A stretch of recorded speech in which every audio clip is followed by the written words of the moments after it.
Hello everyone, welcome to my DP helping channel. আজকে তোমাদের class করাবো ডব্লিউবিপির মেন্স, এসআই এবং কলকাতা পুলিশ যে এক্সাম আছে এবং এক্সাইজ মেন্স আছে তোমাদের আবগারির, সেই কমনযোগ্য প্র্যাকটিস সেট নিয়ে তোমাদের আজকে ক্লাস করাবো। সাথে থাকছে অতিরিক্ত এক্সট্রা ইনফরমেশান যেগুলো তোমাদের এক্সামে অনেকটাই হেল্পফুল করবে। আজকে সেট 1 পুলিশ পরীক্ষার সেরা প্রস্তুতি নিতে স্পেশাল ক্লাস হিসাবে তোমাদের এই মক টেস্টগুলো তোমাদেরকে অবশ্যই দিতে হবে, যাতে করে তোমরা অন্যদের থেকে অনেকটাই এগিয়ে থাকবে। মোস্ট ইম্পর্টেন্ট ক্লাস, এই ক্লাসগুলো তোমাদেরকে অবশ্যই করতে হবে। এখান থেকে অনেক প্রশ্নই তোমাদের দেখবে এক্সামে কমন থাকবে। এছাড়া তোমাদের লুসিয়েন্টের বাংলা ভার্সনে ক্লাস চলছে, সেই ক্লাসগুলো তোমরা অবশ্যই দেখবে এবং প্রিভিয়াস ইয়ারের পোস্টেন্ট ক্লাস চলছে, সেই ক্লাসগুলো তোমরা অবশ্যই করবে। এছাড়া তোমরা আমাদের অফিসিয়াল ফেসবুক পেজে তোমরা যুক্ত হতে পারো এবং টেলিগ্রামে ডেসক্রিপশন বক্সে লিঙ্ক দেওয়া রয়েছে, ওখানে গিয়ে তোমরা চেক আউট করে নেবে, সমস্ত কিছু ইনফরমেশান ওখানে পেয়ে যাবে। চলো তাহলে শুরু করা যাক। আজকে পুলিশ পরীক্ষার সেরা প্রস্তুতিতে প্রথম প্রশ্ন আমরা দেখে নেব। প্রথম প্রশ্ন বলছে, সবচেয়ে অবিশ্বাস্য অলিম্পিক গল্পের রচয়িতাকে? অপশানগুলো দেখো, মায়া জাসানভ, অপশান বি হচ্ছে Damon Galgut, option C Sanjeev Sahota, option D হচ্ছে লুসিয়ানো ওয়ার্নিক। তাহলে রাইট আনসার কী হবে? রাইট আনসার হবে লুসিয়ানো ওয়ার্নিক। অপশান ডি হচ্ছে কারেক্ট আনসার। তোমাদের কারেন্ট টপিকের ওপর ভিত্তি করে তোমাদের অবশ্যই প্রশ্নগুলো করতে হবে, কারণ কারেন্ট টপিক থেকে তোমাদের রিসেন্ট এক্সামে কিন্তু প্রশ্ন আসছে। যারা প্রিলিমিনারি এক্সাম দিয়েছো ওয়েস্ট বেঙ্গল পুলিশ কনস্টেবলে, তারা অবশ্যই বুঝতে পেরেছো কারেন্ট টপিকের উপর কতটা বেস করে প্রশ্ন তোমাদের এসেছিল। ওকে, তা কারেন্ট টপিকগুলো তোমাদেরকে আমি কভার করে দেওয়ার চেষ্টা করব। অবশ্যই তোমরা এই প্র্যাকটিস সেটগুলো করো। একটা এক্সট্রা ইনফরমেশান দেখে নেব এই সবচেয়ে অবিশ্বাস্য অলিম্পিক গল্প সম্পর্কে। এই বইটা একটা অলিম্পিককে নিয়ে লেখা। কি লেখা আছে বইটার ভেতরে? বইটির ভেতরে লেখা আছে যে খেলার আদর্শ চেতনা, তার কাঠামো কীরকম হওয়া প্রয়োজন, এই সমস্ত নিয়মকানুনগুলো পরিবর্তন করা যাবে কিনা, এই সম্পর্কে সমস্ত কিছু বলা আছে এই সবচেয়ে অবিশ্বাস্য অলিম্পিক গল্পে। এটা যিনি লিখেছেন লুসিয়ানো ওয়ার্নিক, এনার বাড়ি হচ্ছে আর্জেন্টিনায়, এটাও কিন্তু মনে রাখবে। ওকে, চলো তাহলে পরবর্তী প্রশ্ন আমরা দেখে নেব। পরবর্তী প্রশ্ন দেখো 2 নম্বর। ইসুর উদানা একজন ক্রীড়াবিদ যিনি সম্প্রতি অবসর নিয়েছেন, তিনি কোন দেশের বলতে হবে? শ্রীলঙ্কা, ওয়েস্ট ইন্ডিজ, ভারত নাকি দক্ষিণ আফ্রিকা? তাহলে ইসুর উদানা ইনি একজন ক্রীড়াবিদ ছিলেন, ইনি কোন দেশের? শ্রীলঙ্কার। অপশান এ হচ্ছে রাইট আনসার। ইসুর উদানা ইনি শ্রীলঙ্কার ক্রিকেটার, 33 বছর বয়সে আন্তর্জাতিক ক্রিকেট থেকে অবসর নেওয়ার ঘোষণা করেছে। কেননা তোমাদের ডিটেলসে পড়তে হবে, তোমাদের এসআই তোমাদের এক্সাম আছে এবং তোমাদের যে কটা এক্সাম আছে ওয়েস্ট বেঙ্গল পুলিশের সব কটাই তোমাদের মেন্স এক্সাম আছে, তাই তোমাদের ডিপলি ইনফরমেশান তোমাদের কিন্তু অবশ্যই জানতে হবে। চলো তাহলে পরবর্তী প্রশ্ন আমরা দেখে নিই। 3 নম্বর প্রশ্ন দেখো, সদ্য প্রকাশিত বই নেহরু, তিব্বত ও চীন এর রচয়িতা কে? অপশানগুলো দেখো, অরবিন্দ আদিগা, রমেশ নারায়ণ, অবতার সিং ভাসিন, রামচন্দ্র গুহ। তাহলে রাইট আনসার কী হবে? এটা রাইট আনসার হবে অবতার সিং ভাসিন। অপশান সি হচ্ছে right answer. Okay, books and authors তোমাদের কিন্তু একটা থাকবেই এক্সামে। ওকে, এক্সট্রা ইনফরমেশান হিসেবে দেখে রাখবে, অবতার সিং ভাসিন নেহরু তিব্বত চীন যে বইটি তিনি লিখেছেন, এটা ভারতের স্বাধীনতা থেকে 1962 সালের ভারত চীন যুদ্ধ সম্পর্কে ঘটে যাওয়া বিভিন্ন বিবরণ এবং ঘটনা সম্পর্কে এই বইতে বর্ণনা করা আছে। এই অবতার সিং ভাসিন প্রায় 30 বছর পররাষ্ট্র মন্ত্রণালয়ের দায়িত্ব পালন করেছেন, আর সেই জন্য আরও ইম্পর্টেন্ট এই এক্সামে এই প্রশ্নটা। অবতার সিং ভাসিন নামটা ভালো করে মনে রাখবে, ইনি 30 বছর পররাষ্ট্র মন্ত্রণালয়ের দায়িত্ব ভার পালন করেছেন। ওকে, পরবর্তী প্রশ্ন আমরা দেখে নেব। 4 নম্বর প্রশ্ন কি বলছে, নিম্নলিখিতগুলির মধ্যে কোনটি অচৌম্বক পদার্থ? দেখো, একটা সায়েন্স থেকে প্রশ্ন, খুব ইজি এবং খুব ইম্পর্টেন্ট প্রশ্ন। অপশানগুলো দেখো, লোহা, নিকেল, কোবাল্ট নাকি সালফার? তাহলে অচৌম্বক পদার্থ কোনটি? সালফার। অপশান ডি হচ্ছে রাইট আনসার। পরবর্তী প্রশ্ন দেখো, টোকিও অলিম্পিকে কুস্তিতে রৌপ্য পদক জয়ী রবি দাহিয়া কোন রাজ্য থেকে এসেছেন? প্রত্যেকটা স্পোর্টস পারসন কোন এলাকা থেকে এসেছে সেটা তোমাদেরকে অবশ্যই জানতে হবে। ওকে, এখান থেকে একটা প্রশ্ন তোমাদের এক্সামে থাকবে, সেটা এসএসসি জিডি হোক, তোমাদের ওয়েস্ট বেঙ্গল পুলিশের যে কোনো মেন্স এক্সাম দাও না কেন বা এসআই এক্সাম দাও না কেন, প্রত্যেকটা এক্সামের জন্য তোমাদের প্রত্যেকটা স্পোর্টস পারসনের এলাকাগুলো অর্থাৎ নিজস্ব গ্রাম এবং স্টেটগুলো জানতে হবে। তোমরা এবারে প্রশ্নতে দেখেছো যে শুধুমাত্র স্টেটটা জিজ্ঞাসা করেনি এবং তার গ্রামটা পর্যন্ত জিজ্ঞাসা করেছে, তাই তোমাদের প্রশ্নের লেভেল দিনকে দিন হাই হচ্ছে, তাই তোমাদের ডিটেলস ইনফরমেশানগুলো যেগুলো দিচ্ছি সেগুলো অবশ্যই তোমরা মুখস্থ করবে। তাহলে এটা রাইট আনসার কী হবে বলো? ইনি কোন রাজ্য থেকে এসেছেন? হরিয়ানা থেকে। অপশান সি হচ্ছে রাইট আনসার। এবার দেখো ইভেন্টটা কী ছিল না, 57 কেজি বিভাগে তিনি রৌপ্য পদক জিতেছেন। এটা মনে রাখবে 2020 টোকিও অলিম্পিকে রবি দাহিয়া জিতেছেন। এই দাহিয়া 2019 সালে বিশ্ব রেসলিং চ্যাম্পিয়নশিপে ব্রোঞ্জ পদকপ্রাপ্তও কিন্তু তিনি হয়েছেন এবং 2 বার এশিয়ান চ্যাম্পিয়নশিপও হয়েছেন। তাই এই ইনফরমেশানটা রবি দাহিয়া সম্পর্কে খুব ইম্পর্টেন্ট, তাই তোমাদের দিয়েছি। এছাড়া মনে রাখবে এই রবি দাহিয়া হরিয়ানায় কোথায় জন্মগ্রহণ করেছিলেন? হরিয়ানাতে সোনিপত জেলার নাহরিতে। ওকে, এটা কিন্তু মনে রাখবে। তোমাদের প্রশ্ন আসতে পারে।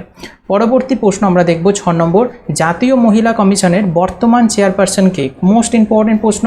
অপশানগুলো দেখো, অজয় ত্যাগী, এম আর কুমার, রেখা শর্মা নাকি ডক্টর ধৃতি ব্যানার্জি। তাহলে জাতীয় মহিলা কমিশনের বর্তমান চেয়ারপারসন আছেন রেখা শর্মা। অপশান সি হচ্ছে রাইট অ্যান্সার। পরবর্তী প্রশ্ন আমরা দেখব 2021 টোকিও অলিম্পিকে পুরুষ ফুটবল কোন দেশ স্বর্ণপদক জিতেছে? জার্মানি, মেক্সিকো, স্পেন নাকি ব্রাজিল? রাইট অ্যান্সার কী হবে? ব্রাজিল। অপশান ডি হচ্ছে রাইট অ্যান্সার। ব্রাজিলের হয়ে ম্যালকম ও ম্যাথিউস কুনহা গোল করেছিলেন, এইটাও কিন্তু মনে রাখবে, খুব ইম্পর্টেন্ট। পরবর্তী প্রশ্ন আমরা দেখব 8 নম্বর, কোন রাজ্য সরকার কাকুরি 10 ষড়যন্ত্রের নাম পরিবর্তন করে কাকুরি 10 অ্যাকশন করেছে? কাকুরি 10 ষড়যন্ত্র মামলা তোমরা হিস্ট্রিতে পড়েছো, সেই কাকুরি 10 ষড়যন্ত্র নাম পরিবর্তন করে কাকুরি 10 অ্যাকশন করেছে কোন রাজ্য সরকার বলতে হবে। এটাও কারেন্ট টপিকের মধ্যে খুব ইম্পর্টেন্ট। পাঞ্জাব, হরিয়ানা, রাজস্থান নাকি উত্তরপ্রদেশ? রাইট অ্যান্সার হবে উত্তরপ্রদেশ। অপশান ডি হচ্ছে কারেক্ট অ্যান্সার। 1925 সালে যে কাকুরি ষড়যন্ত্র মামলাটা হয়েছিল, মানে অস্ত্র কেনার জন্য বিপ্লবীরা কী করেছিল না, ট্রেনকে ছিনতাই করে নিয়েছিল। এই কাকুরি ডাকাতির সাথে জড়িত থাকা যে মুক্তিযোদ্ধা যারা ছিল, খুব ইম্পর্টেন্ট, এক্সামে প্রশ্ন আসে, কারা কারা ছিলেন এই মুক্তিযোদ্ধারা? রামপ্রসাদ বিসমিল, আফসাকুল্লাহ খান এবং রওশন সিংকে, এনাদেরকে 1927 সালে 19 ডিসেম্বর ফাঁসি দিয়ে দেওয়া হয়েছিল। বোঝা গেছে? চলো পরবর্তী প্রশ্ন আমরা দেখব 9 নম্বর, সংবিধানের কোন অনুচ্ছেদের অধীনে ভারতের রাজ্যগুলিকে রাজস্ব ঘাটতি প্রদান করা হয়? 270, 275, 244 নাকি 324? রাইট অ্যান্সার 275 নম্বর আর্টিকেলে এটা বলা আছে। ওকে, অপশান বি হচ্ছে রাইট অ্যান্সার।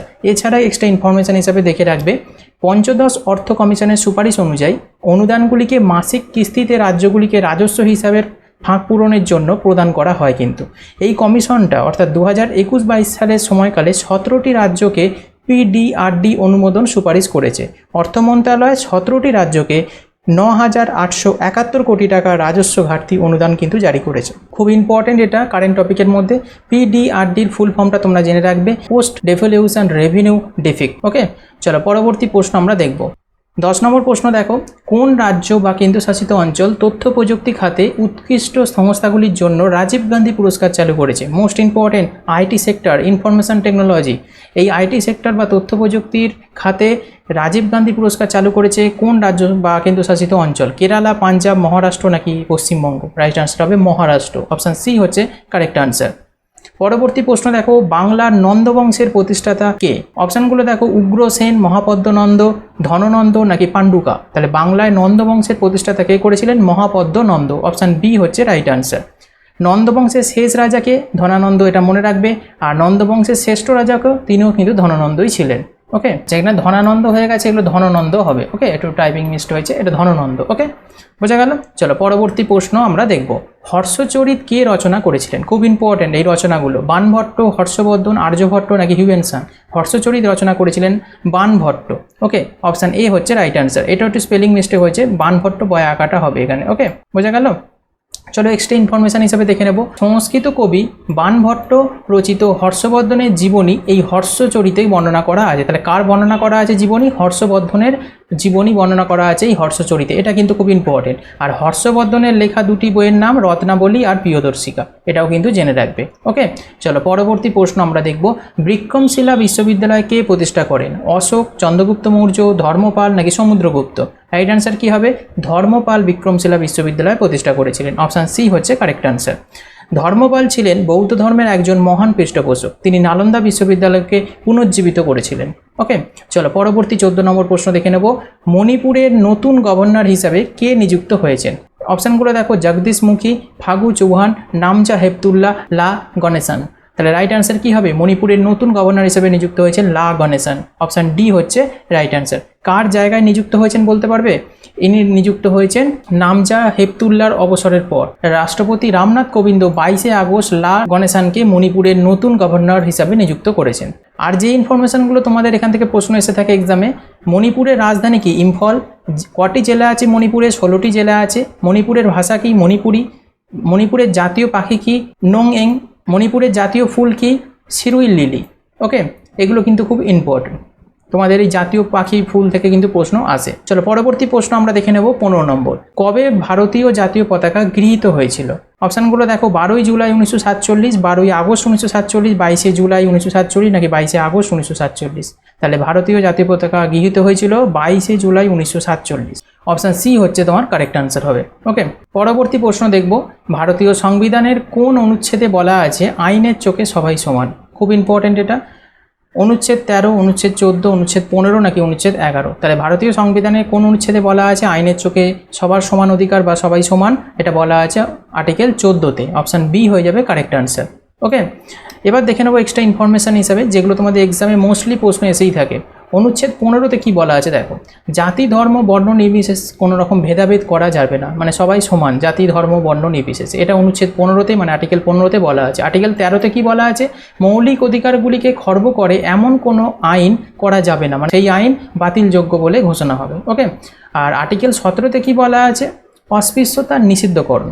আর আর্টিকেল 16-তে কী বলা আছে, সরকারি চাকুরিতে পুরুষ এবং মহিলাদের সমান অধিকার, অর্থাৎ সমান অধিকার পাবে সরকারি চাকরিতে পুরুষ এবং মহিলারা। আর আর্টিকেল 18-তে কী বলা আছে না, ভারত সরকার ভারতরত্ন এবং পদ্মশ্রী পুরস্কার প্রদান করতে পারেন এই আর্টিকেল 18 নম্বর ধারা অনুযায়ী। তোমাদের এই আর্টিকেলগুলো খুব ইম্পর্টেন্ট, বিশেষ করে তোমাদের 12 থেকে 36 পর্যন্ত যতগুলো আর্টিকেল আছে তোমরা কিন্তু একদম মুখস্থ করে নেবে। তোমাদের আমি আগের বারে ক্লাসে আমি করিয়েছিলাম 12 থেকে 36 পর্যন্ত, তাই এর ভেতরেই কিন্তু বেশিরভাগ প্রশ্ন তোমাদের পুলিশে দিয়ে থাকে, তাই খুব ইম্পর্টেন্ট। ওকে, চলো পরবর্তী প্রশ্নগুলো আমরা দেখব। নিম্নোক্তগুলির মধ্যে কোনটিকে টাইগার মশা বলা হয়? দেখো অপশানগুলো দেখো, অ্যানোফিলিস, কিউলেক্স, এডিস নাকি মেনসোইডিস। তাহলে রাইট আনসার কী হবে, টাইগার মশা কাকে বলা হয়? এডিস মশাকে। অপশান সি হচ্ছে রাইট আনসার। এখানে একটা ইনফরমেশান দেখো, চিকুনগুনিয়া, হলুদ জ্বর, জিকা ভাইরাস এই রোগগুলো কিন্তু এডিস মশার কারণে হয়ে থাকে, এটা কিন্তু জানবে। পরবর্তী প্রশ্ন আমরা দেখব 18 নম্বর, ভারত হকিতে প্রথম অলিম্পিক স্বর্ণপদক জিতেছে কত সালে? খুব ইম্পর্টেন্ট এটা। 1918, 1936, 1928 নাকি 1932? রাইট আনসার হবে 1928। অপশান সি হচ্ছে কারেক্ট আনসার। এখানে কিছু এক্সট্রা ইনফরমেশান যেগুলো মোস্ট ইম্পর্টেন্ট তোমাদের এক্সামের জন্য। ভারত প্রথম 1900 সালে অলিম্পিক গেমসে অংশ নিয়েছিল। এখান থেকে অনেকবার রিপিট হয়েছে এই প্রশ্নটা যে কত সালে অলিম্পিকে অংশ নিয়েছিল ভারত? 1900 সালে। সর্বশেষ 2020 সালে যেটা হলো সামার অলিম্পিক সংগঠিত হয়েছে, সেখানে মোট কটি ভারত পদক জিতেছে? 7টি পদক জিতেছে, যার মধ্যে হচ্ছে 1টি সোনা, 2টি রূপো আর 4টি ব্রোঞ্জ ছিল। আর একটা ইনফরমেশান জানবে, 2020 সালে টোকিও অলিম্পিকে সোনা জিতেছে হচ্ছে নীরজ চোপড়া। তোমরা সকলেই জানো, আমি তোমাদের টোকিও অলিম্পিক সম্পর্কে ডিটেলসে ক্লাস করিয়েছি, না দেখে থাকলে তোমরা প্লেলিস্টে গিয়ে চেক করো, ওখানে তোমরা পেয়ে যাবে। নীরজ চোপড়া কিসে স্বর্ণপদক জিতেছেন? জ্যাভলিন থ্রোতে, এটা কিন্তু মনে রাখবে। ওকে, চলো পরবর্তী প্রশ্ন আমরা দেখব। কাঞ্চনজঙ্ঘা ন্যাশনাল পার্ক কোথায় অবস্থিত? তা ন্যাশনাল পার্কগুলো খুব ইম্পর্টেন্ট। অপশানগুলো দেখো, উত্তরপ্রদেশ, পশ্চিমবঙ্গ, জম্মু কাশ্মীর নাকি সিকিম? রাইট আনসার কী হবে, কাঞ্চনজঙ্ঘা ন্যাশনাল পার্ক অবস্থিত সিকিমে। অপশান ডি হচ্ছে কারেক্ট আনসার। এছাড়া দেখে নাও পশ্চিমবঙ্গে অবস্থিত কোনগুলো, বক্সা জাতীয় উদ্যান, গরুমরা জাতীয় উদ্যান, জলদাপাড়া জাতীয় উদ্যান, সুন্দরবন জাতীয় উদ্যান, এগুলো পশ্চিমবঙ্গতে অবস্থিত। আর দাচিগ্রাম অভয়ারণ্য মোস্ট ইম্পর্টেন্ট, এটা জম্মু কাশ্মীরে কিন্তু অবস্থিত। এই দাচিগ্রাম থেকে প্রশ্ন আসে বলে তোমাদের এটা দিয়ে রেখেছি। পরবর্তী প্রশ্ন আমরা দেখব 20 নম্বর, বসন্ত রাস কোথাকার লোকনৃত্য? লোকনৃত্য থেকে তোমাদের একটা এক্সামে প্রশ্ন থাকবে, তাই বসন্ত রাস কোথাকার লোকনৃত্য বলো? মেঘালয়, মণিপুর, নাগাল্যান্ড নাকি অসম? রাইট আনসার হবে মণিপুরের হচ্ছে লোকনৃত্য বসন্ত রাস। ওকে, অপশান বি হচ্ছে রাইট আনসার। আগের মতো আর কমন জিনিসে তোমাদের লোকনৃত্যগুলো আসছে না এক্সামে, তোমাদের আনকমন কিছু টাইপের কিন্তু লোকনৃত্যগুলো তোমাদের করে যেতে হবে। তোমরা এই প্র্যাকটিস সেটগুলো করো, আমি তোমাদের টোটালটা করিয়ে দেবো। আর এক্সট্রা করে তোমরা লোকনৃত্য ডিটেলস ক্লাস করতে চাইলে স্ট্যাটিক জিকে প্লেলিস্টে দেখো আমার লোকনৃত্য বলে তোমাদের ক্লাস করানো আছে, সেখানে গিয়ে তোমরা টোটাল ভিডিওটা তোমরা ওখানে দেখতে পারো। ওকে, এছাড়া দেখে নাও মেঘালয়ের লোকনৃত্য লাহো, আর অসমের হচ্ছে বিহু কোঙ্গালি। ওকে, এগুলো কিন্তু ইম্পর্টেন্ট এক্সামের জন্য। চলো পরবর্তী প্রশ্ন আমরা দেখব, জারোয়া উপজাতি কোথায় দেখা যায়? আন্দামান দ্বীপপুঞ্জ, মেঘালয়, তামিলনাড়ু নাকি ত্রিপুরা? রাইট আনসার কী হবে, আন্দামান দ্বীপপুঞ্জে দেখা যায় জারোয়া উপজাতি। এছাড়া কিছু উপজাতি তোমাদের দিয়েছি, দেখে নাও। মেঘালয়ে দেখা যায় গারো জয়ন্তে উপজাতি, ত্রিপুরাতে দেখা যায় লুসাই উপজাতি, মধ্যপ্রদেশে দেখা যায় ভিল উপজাতি, তামিলনাড়ুতে দেখা যায় টোডো উপজাতি। ওকে, বোঝা গেল? এগুলো কিন্তু ইম্পর্টেন্ট। চলো পরবর্তী প্রশ্ন আমরা দেখব, প্রাচীন সময়ের মহান আইনদাতা ছিলেন কে? আর্যভট্ট, ব্যৎসায়ন, অশোক নাকি মনু? তাহলে প্রাচীন সময়ের আইনদাতা ছিলেন মহান মনু। অপশান ডি হচ্ছে রাইট আনসার। এটাও কিন্তু প্রিভিয়াস প্রশ্ন। পরবর্তী প্রশ্ন দেখব, মার্কারি থার্মোমিটার কে আবিষ্কার করেছিলেন? ফারেনহাইট, টরিসেলি, গ্যালিলিও নাকি প্রিস্টলে? তাহলে মার্কারি থার্মোমিটার কে আবিষ্কার করেছিলেন বলো, এটা রাইট আনসার কী হবে? রাইট আনসার হবে ফারেনহাইট। ইনি হচ্ছেন মার্কারি থার্মোমিটার আবিষ্কার করেছিলেন। অপশান এ হচ্ছে রাইট আনসার। ব্যারোমিটার আবিষ্কার করেছিলেন কে? টরিসেলি। আর দূরবীন আবিষ্কার করেছিলেন গ্যালিলিও। ওকে, চলো পরবর্তী প্রশ্ন, হরপ্পা সভ্যতা কত খ্রিস্টাব্দে আবিষ্কৃত হয়েছিল? খুব ইম্পর্টেন্ট। 1901, 1921, 1934, 1942। এটা অনেকেই ভুল করে। হরপ্পা সভ্যতাটা কত খ্রিস্টাব্দে আবিষ্কৃত হয়েছে? রাইট আনসার কী হবে? 1921। অপশান বি হচ্ছে রাইট অ্যান্সার। হরপ্পা সভ্যতা আবিষ্কার করেছিলেন কে? এখান থেকেও প্রশ্ন আসে। দয়ারাম সাহানি হরপ্পা সভ্যতা আবিষ্কার করেছিলেন। কোথায় অবস্থিত? এটি পাকিস্তানের রাভি নদীর তীরে অবস্থিত, এটা কিন্তু জেনে রাখবে। ওকে, চলো পরবর্তী প্রশ্ন আমরা দেখব। তিস্তা নদীর পূর্ব ভাগ কি নামে পরিচিত? তরাই, ডুয়ার্স, দিয়ারা নাকি তাল? তাহলে তিস্তা নদীর পূর্ব ভাগ ডুয়ার্স নামে পরিচিত। অপশান বি হচ্ছে কারেক্ট অ্যান্সার। হিমালয়ের পাদদেশের অঞ্চলকে কি বলা হয়? তরাই বলা হয়। এখান থেকেও কিন্তু প্রশ্ন আসতে দেখা গেছে। পরবর্তী প্রশ্ন দেখো, প্রত্যেক রাজ্যে একজন গভর্নর থাকবে, এটি কত নম্বর ধারায় বা আর্টিকেলে বর্ণিত আছে বলতে হবে?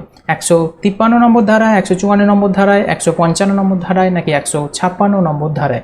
তাহলে প্রত্যেক রাজ্যে একজন করে যে গভর্নর থাকবে মানে রাজ্যপাল থাকবে, এটা কত নম্বর ধারায় বর্ণিত করা আছে? 153 নম্বর ধারায়। অপশান এ হচ্ছে রাইট অ্যান্সার।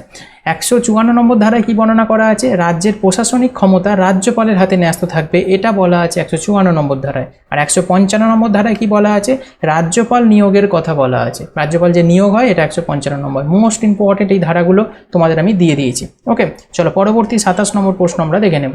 নিম্নলিখিত কোনটিকে 2021 সালে ইউনেস্কো দ্বারা ওয়ার্ল্ড হেরিটেজ সাইট হিসাবে ঘোষণা করা হয়েছে? মোস্ট ইম্পর্টেন্ট, তোমাদের আসন্ন এক্সামের জন্য হয়তো এখান থেকে এই প্রশ্নটা এসেই গেছে, এরকম ধরে নিতে পারো।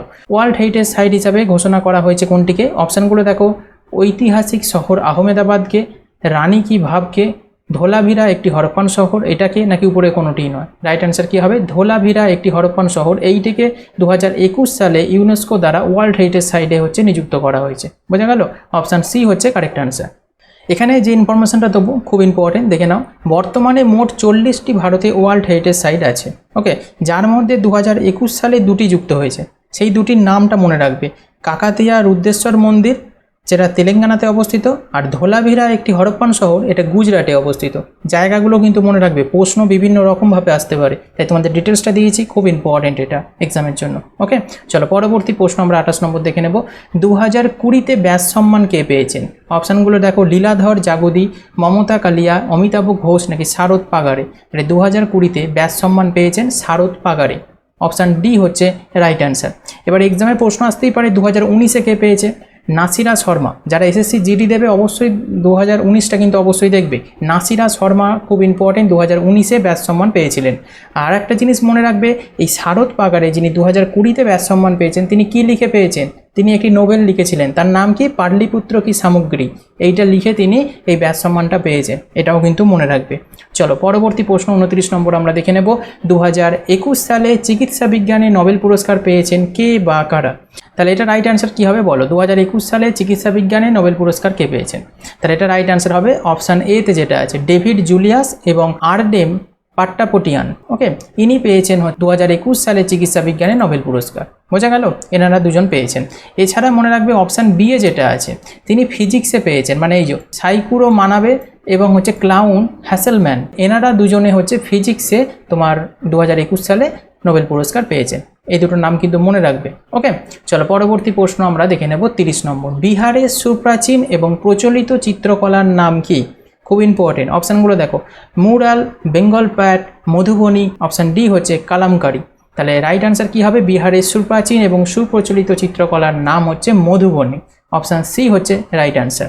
মধুবনী শিল্প ভারতীয় চিত্রকলার একটি শৈলী, যা ভারতীয় উপমহাদেশের মিথিলা অঞ্চলে প্রচলিত আছে এটা। আর এই পেন্টিংগুলো যে করা হয়েছে না, সেগুলো ডাল, ব্রাশ, নিম কলম, বিভিন্ন ধরনের সরঞ্জাম দিয়ে এবং প্রাকৃতিক রং এবং রঞ্জক ব্যবহার করে এটা মধুবনী শিল্পকলাগুলো তুলে ধরা হয়েছে। পরবর্তী প্রশ্ন আমরা দেখব। রবীন্দ্রনাথের শেষের কবিতা হলো একটি নাটক, উপন্যাস, কবিতা নাকি প্রবন্ধ? এই রকম ধরনের প্রশ্নের ট্রেন্ড তোমাদের আসন্ন এক্সামগুলোতে দেখা যাচ্ছে, তাই কিন্তু এই রকম ধরনের প্রশ্ন তোমাদের করতে হবে। রবীন্দ্রনাথের শেষের কবিতা হলো একটি উপন্যাস। অপশান বি হচ্ছে রাইট অ্যান্সার। এছাড়াও মনে রাখবে রবীন্দ্রনাথের প্রথম নাটক কোনটি? বাল্মীকি প্রতিভা হচ্ছে রবীন্দ্রনাথের প্রথম নাটক। পরবর্তী প্রশ্ন দেখো। গুপ্ত সাম্রাজ্যের সরকারি ভাষা কি ছিল? হিন্দি, পালি, প্রাকৃত নাকি সংস্কৃত? তাহলে গুপ্ত সাম্রাজ্যের সরকারি ভাষা ছিল সংস্কৃত। অপশান ডি হচ্ছে কারেক্ট অ্যান্সার। গুপ্ত সাম্রাজ্যের প্রতিষ্ঠাতাকে শ্রীগুপ্ত, শেষ রাজাকে গুপ্ত সাম্রাজ্যের বিষ্ণুগুপ্ত এবং শ্রেষ্ঠ রাজাকে গুপ্ত সাম্রাজ্যের সমুদ্রগুপ্ত। ওকে, এইগুলো কিন্তু একদম মুখস্থ রাখবে। পরবর্তী প্রশ্ন দেখো। কোন মহিলা ক্রীড়াবিদ অলিম্পিক এবং প্যারা অলিম্পিকের শুটিংয়ে ভারতের প্রথম স্বর্ণপদক জিতেছেন? তাহলে কোন মহিলা বলতে হবে। অপশানগুলো দেখো। অবনী লেখারা। অপশান বি হচ্ছে এলাভেলিন ভালেরিভান। অপশান সি হচ্ছে অপূর্বী চান্দেলা। অপশান ডি হচ্ছে আঞ্জুম মৌদুগিল। তাহলে রিসেন্ট টপিকের মধ্যে খুব ইম্পর্টেন্ট। তাহলে কোন মহিলা ক্রীড়াবিদ তিনি পেয়েছেন অবনী লেখারা। অপশান এ হচ্ছে রাইট অ্যান্সার, ইনি স্বর্ণপদক পেয়েছেন। ওকে, পরবর্তী প্রশ্ন আমরা দেখব কম্পিউটার রিলেটেড। তোমাদের কম্পিউটার রিলেটেড থেকে প্রশ্ন তোমাদের আগের সেটও তোমাদের প্রিলিমিনারি এক্সামে তোমাদের ওয়েস্ট বেঙ্গল পুলিশে বলেছিলাম আসবে, এসেছে, এবং আমার সেট থেকেই তোমাদের দুটো প্রশ্ন এসেছে, দুটোই কমন ছিল। যারা ক্লাস করেছো তারা অবশ্যই তোমরা দেখতে পেয়েছো। হ্যাঁ, কম্পিউটারের প্রসেসরকে নিয়ন্ত্রণ করে কে? Operating system, application software, hard disk নাকি কিবোর্ড? তাহলে কম্পিউটারের প্রসেসরকে নিয়ন্ত্রণ করে অপারেটিং সিস্টেম।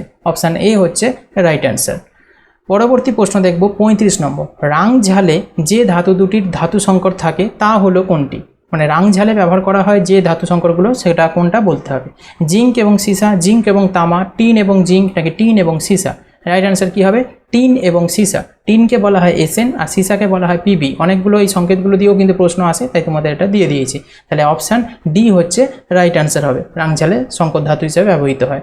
তাহলে আজকে তোমাদের এই যে 35টা প্রশ্ন, তোমাদের এই 35টা করে প্রশ্ন তোমাদের প্রত্যেকটা সেটে দেবো। তোমাদের কেমন লাগলো অবশ্যই কমেন্ট করে জানাবে, ভালো লাগলে একটা লাইক করবে আর প্রচুর পরিমাণে শেয়ার করবে। ওকে, আর চ্যানেলের সাথে যুক্ত থাকো, নেক্সট দিন তোমাদের নেক্সট পার্ট তোমাদের আমি নিয়ে আসবো। Okay, thank you, thanks for watching this video.